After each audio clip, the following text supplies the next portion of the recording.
Now at 10, it was a busy day in Jefferson City as lawmakers took steps to punish Russia for its invasion of Ukraine and debated legislation that would ban trans girls from competing in girls' sports. And a Southwest Missouri car dealer is going all in on cryptocurrency. The 4 states' most watched news starts now.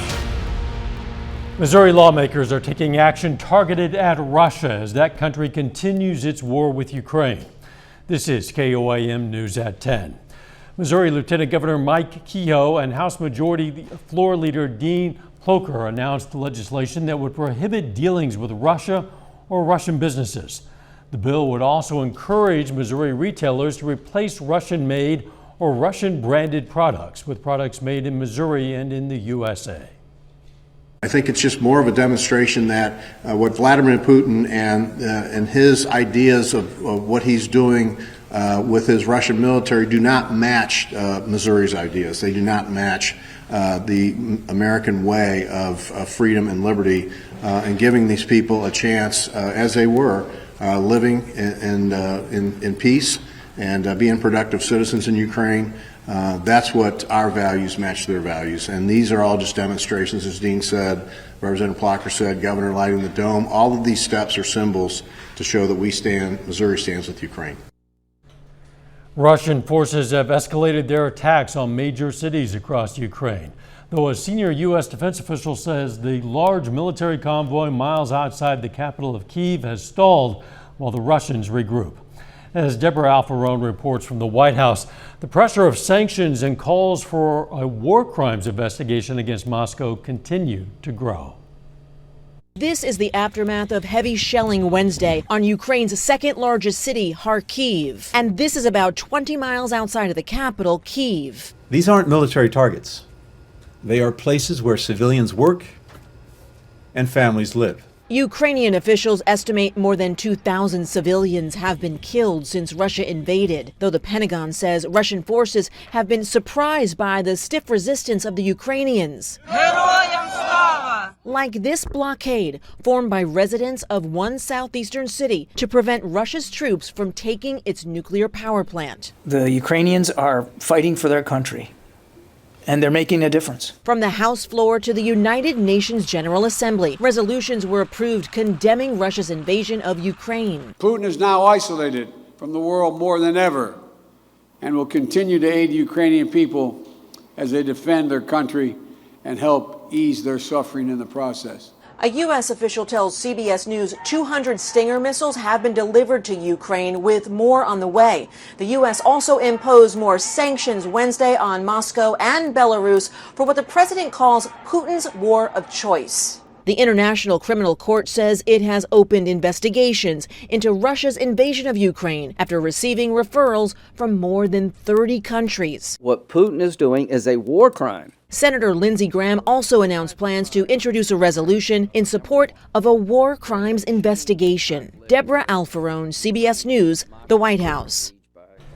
The U.S. has postponed this week's scheduled test launch of an intercontinental ballistic missile in a bid to de-escalate tensions. It comes days after Russia announced it was putting its nuclear forces on high alert. Missouri lawmakers have taken up a bill that would ban transgender girls and women from competing in female-only sports. The measure would put limits on transgender girls and women, but not transgender boys and men. It would apply to middle school, high school, and college sports. Supporters of the bill argue boys and men are naturally better at sports. They say transgender girls and women would have an unfair advantage. Critics say the bill sends a message that the small number of transgender athletes don't belong in sports. A Missouri Congresswoman says she has no plans to delete a tweet about transgender people in sports that violated Twitter's rules against hateful conduct. Twitter suspended Vicky Hartzler's personal account, saying she won't be able to tweet, retweet, follow, or like posts until she deletes the tweet. The mid-February tweet said, quote, "Women's sports are for women, not men pretending to be women," and included her TV ad targeting transgender people in sports, and particularly University of Pennsylvania swimmer Leah Thomas. Hartzler is among several Missouri Republicans vying for the Senate seat this year. Incumbent Republican Roy Blunt announced last year he would not seek a third term. It's back to the drawing board for a Missouri bill that would expand the state's sales tax exemption for food purchases. That's because of a change that increases taxes instead of cutting them. Now, the original bill would have exempted any food that can be purchased with food stamps. Representative Shane Roden amended the bill to only exempt taxes for foods that can be purchased with WIC. Roden said he didn't want to exempt junk foods from the state sales tax. That amendment turned out to be a massive change in the bill. Instead of the bill resulting in a $144 million cut, it would increase taxes by $416 million. That's because Roden's amendment would end the long-standing exemption for food purchases from the 3% general revenue sales tax. The bill is now making its way back to the Ways and Means Committee. Another beautiful day in the four states. Doug Heddy. Yeah, it really doesn't get too much better than this for the beginning of March. Really, just about any day. High temps into the upper 70s during the afternoon. Not that far from a record. The record was 82, set back in I'm getting old, 04? Is that what it says? 55 is our normal high for this time of the year. All right, clear skies across the region. We're going to have clear skies as we go through the overnight hours. We'll get a few clouds in here late tonight into tomorrow morning as a weak little cold front rolls in, but temperatures overall still pretty good. Anywhere from low 50s to low 60s, but eventually we'll drop back into the mid 40s later on tonight. 46 is where we're going to start. 56 by 9, 69 by noon, back into the 70s tomorrow, but some thunderstorms in the forecast for the weekend. We're going to look at that here in just a bit. All right, see you then. Still ahead, a Southwest Missouri car dealer is stepping into the world of cryptocurrency, and an expanding baby formula recall has parents scrambling to find safer options. We'll tell you what you need to know.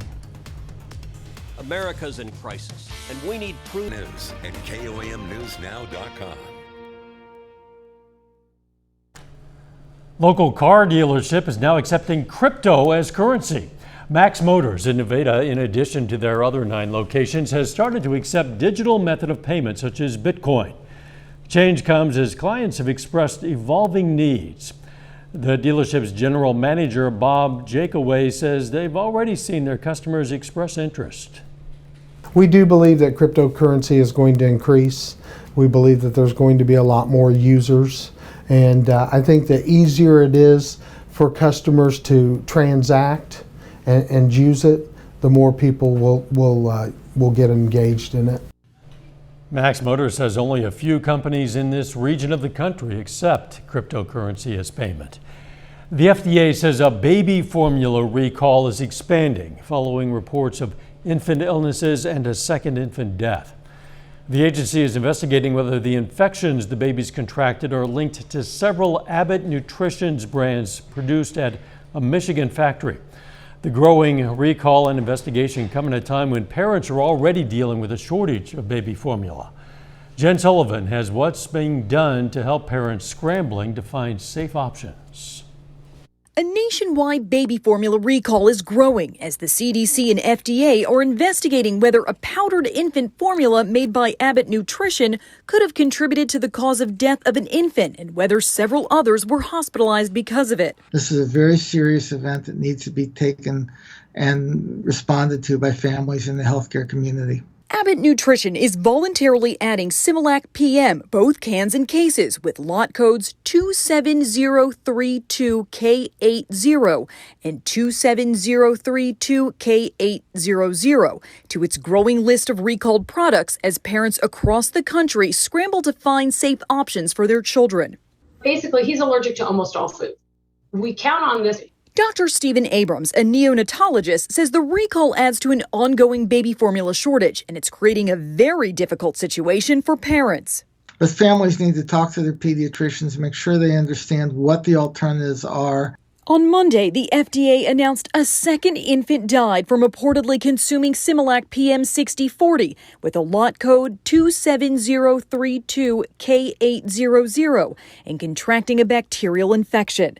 Abbott says no distributed product has tested positive for the presence of bacteria that caused the infection. The challenge is to figure out what happened and make sure it doesn't happen again. Similac PM was not included in the previous recall, which involved certain lots of Similac, Alimentum, and Elecare formulas. Abbott says it's ramping up production to keep up with demand as the USDA makes the Women, Infant, Children program more flexible to give parents more options. For today's Consumer Watch, I'm Jen Sullivan. Liquid baby formulas are not included in the recall. Health experts say consumers can continue using product that has not been recalled. The U.S. private sector added a better than expected 475,000 jobs last month. That's according to a report by payroll processing firm ADP. The firm also made a dramatic revision to its January report, saying instead of losing 301,000 jobs, companies actually added 509,000 jobs. The vast majority of the February hiring was done by large companies, and the leisure and hospitality sectors had the largest gains. Later, the MIAA tournament is underway. We're going to check in on the Pitt State women in sports. Plus, we have some thunderstorm chances in the forecast. We're going to check that out coming up.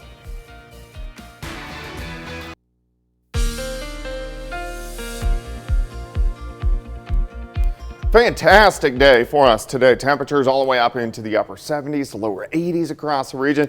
You really can't beat that any time of the year, especially in early March. But don't get fooled and think that spring is here yet, because I'm pretty sure we're going to get some more snow over the next few weeks, maybe even 2 or 3 shots over the next couple weeks. All right, Indigo Sky Casino and Resort. Of course, Indigo is just outside of Seneca, Missouri.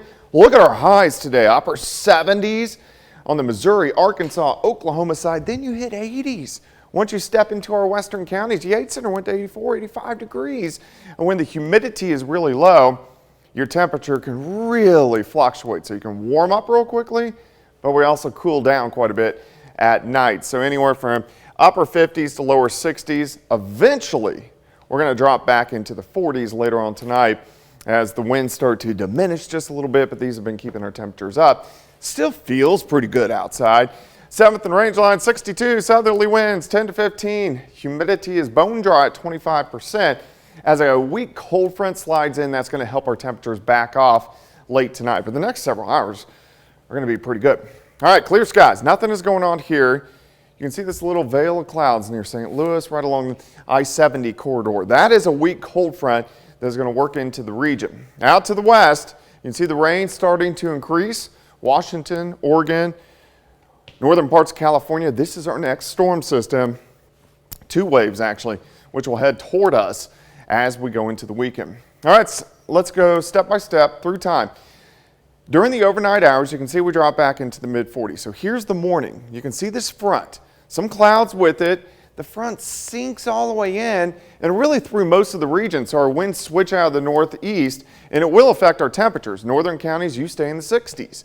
I think once you get to Pittsburgh, about 70, Joplin, mid-70s, and mid to upper 70s in our southern counties. Here's your day planner for you, and we're going to start at about 46 and then 73 during the afternoon. But watch the front. Lifts back toward the north tomorrow night, so we go back to southerly winds. Temperatures not too bad, upper 40s to near 50. A lot of clouds on Friday.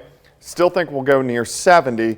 Then that next storm system starts to roll in as we head into the weekend. We'll start to get some showers, thunderstorms late morning into the early afternoon hours on Saturday. Some of those storms could be a little stronger. Can't rule out some low-grade severe storms, but I think the better shot for severe weather will stay just to our north Kansas City up into Iowa. Front works in, so we get some colder air by Sunday morning. The front stalls in our southern counties and lifts back north by Sunday afternoon. This will bring in a shield of showers and thunderstorms. Could get some heavy amounts of rain, but the good news here is I think most of the severe weather stays to our south. But on the backside, may get a little snow mixing in or changing over to by Monday. 75 tomorrow, 70 on Friday, 72 Saturday. Cooling back down early next week. Also another shot for snow late next week. Wow. So we got 2 shots next week. It's hard to even imagine the prospect of snow in the foreseeable future. Mother Nature, she likes to tease us. This time of year, more than others, I think. Thanks, Doug. And today is the birthday of world-famous children's author you know as Dr. Seuss. A lot of people celebrate his birthday by reading his books, and that's what happened today at Pittsburgh's Meadowlark Elementary. Pitt State football players showed up at the school to read to the students. And I think it's so big because it's just nice, easy books to read. Everyone can get a little reading done. And I don't know, he's just so inspirational. These books have been read for quite a long time. And I don't know, I haven't read a Dr. Seuss book in a while, but I'm excited to read another one. They've been around since I was a kid. The books read today to the students, they included such classics as Cat in the Hat, Green Eggs and Ham, and One Fish, Two Fish, Red Fish, Blue Fish. You gotta love them all. Missouri Southern and the Joplin Chamber want to make sure graduating students look their best before entering the work world, and today they hosted Dress to Impress. It's a chance for those students to pick up new clothing that they can wear for job interviews and when they eventually land a job. Donations were awesome this year. We always get a plethora of donations from the community. We can always use more guy clothes, so all those guys out there, please, next year, clean out those closets. Volunteers tell us about 100 students came through in the first hour of that event. Coming up in sports, the College Heights boys aim to move on to the Class II state quarterfinals, and the Pitt State women hit the floor in Kansas City for the first round of the MIAA tournament. Jacob Leonard has that and more next. Doug Hetty has earned the store.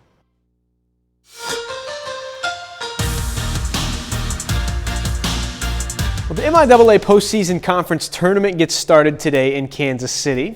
On the women's side, the Pittsburgh State Gorillas are on the floor first, facing the Washburn Ichabods. Now, the Gorillas are the 8 seed, the Ichabods are the 9 seed. The winner of this one gets Missouri Southern in the quarterfinals tomorrow. First quarter, Macy Devley straight to the rim for the easy 2. Washburn leads early. The other end, nice footwork here from Jenna Shipley. She leads Pittsburgh State with 12 points today. Washburn gets the lead to 10 in the second quarter. Hunter Bentley drives and finishes. She had 12 in the first half, 20 on the game. PSU closes the gap before half. Jamie Jackson steals coast to coast for 2. She scores 9 in the first half. Gorillas, though, down 3 at the break. It came down to the 4th senior Julia Johnson working in the lane. Washburn would finish. Shea Sanchez off the glass with the left. She scores 10 in the 4th. Ichabods knock Pitt State out today 59-53 in what is the final game for a few Pitt State seniors. Sydney Crane and I have known each other since we were freshmen in high school, obviously, and she's my girl. I mean, we've been together, opponents for 4 years in high school, guarding each other every game, going at it, and becoming roommates freshman year in the dorms, and now teammates for 4 years. And I told her after this game, I said, it doesn't feel like you're not coming back. I'm going to miss her a lot for sure. And Julia comes in, and I've played with her for 3 years now, and man, she's a spitfire. She brings energy every day, and we're going to miss her comedy, her raps that she makes. I mean, she freestyles. We're just going to miss her all-around personality. And this group is amazing. Aaron obviously is my best friend, so it sucks. I mean, that we're never going to all 4 be again, all play together. Tonight is semifinal night for the Class 6 District 5 boys tournament in Joplin. The tournament host Eagles are on the floor tonight facing COC rival Nixa. And Nixa won the regular season conference title and is the #1 seed in the district.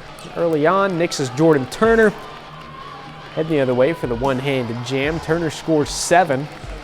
And then check this out. Cale Combs up so high here, jumped out of the frame. On the other end of the alley-oop, he scores 16 for Nixa in this one.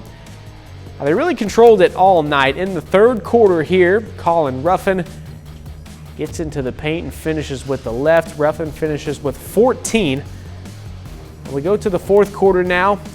More rim rocking for Nixa. Jarrett Nelson collects the rebound off the miss, gets it to Colton Berry for the two-handed jam. Nixa ends Joplin's season tonight 66-39. The College Heights boys are back in the Missouri Class II state tournament. The Cougars earned their spot in the bracket by winning the Class II District 12 tournament over the weekend. Tonight, College Heights faces Blue Eye in Carthage for a spot in the state quarterfinals. Now, it's 4-0 Cougars until Isaiah Mitchell knocks down the 3. Blue Eye within 1, but College Heights closes the quarter strong. Good ball movement ends with 2 for Curtis Davenport. Then Miller Long steps out one of his 3 first-half threes. Cougars up 5 going to the second. Now in the second, Hagen Beck working inside for College Heights. Cougars push their lead to double digits. The Bulldogs respond. Ryan Cardenzana, impressive finish through traffic. Blue Eye within 8 at half, but College Heights holds them off, winning 54-43 to move on to the state quarterfinals. Today's a big day for a pair of Joplin High School student athletes. Both signed today to continue their careers in college, each committing to play football at the next level. All-state defensive lineman Donovan Watkins will be crossing the state line into Kansas. He signs today to play at Coffeyville Community College. He'll also be on the track and field team there. And that guy, Joe Jasper, will be staying in Missouri. Jasper signs today to play at Missouri S&T. I was recruited to play outside linebacker and long snapper. It's an awesome feeling. It's always been a dream to play college football ever since I picked up a ball, and always been on the field or on the sidelines whenever my dad was coaching as a kid. Definitely a realization, definitely a unique opportunity. I know a lot of people don't get to do that, so it's awesome. Track and field, I was doing shot put and discus, and for football, I'm doing D-line, so probably interior D-line. And that's it for sports. We're back with more news after this. Take time now to honor a local veteran. Corporal Raymond Rourke served in the U.S. Army. He's from Humboldt, Kansas, and we are proud to salute Corporal Raymond Rourke, tonight's four-state hero. But we've been on a roll weather-wise, and the nice weather's going to continue longer. Yeah, it really will. We're going to see fantastic temperatures as we go through the next several days. 75 tomorrow, 70 on Friday. We do get chances for showers and thunderstorms in here on the weekend. Could even mix or change over to snow by Monday. Something for everybody, like it or not. Final sports note. Missouri Southern women play their first game in the MIAA Conference Tournament tomorrow against Washburn at noon in Kansas City. Very good. Thanks for joining us. Don't forget the morning show starts at 5 a.m. and let's make it a great tomorrow.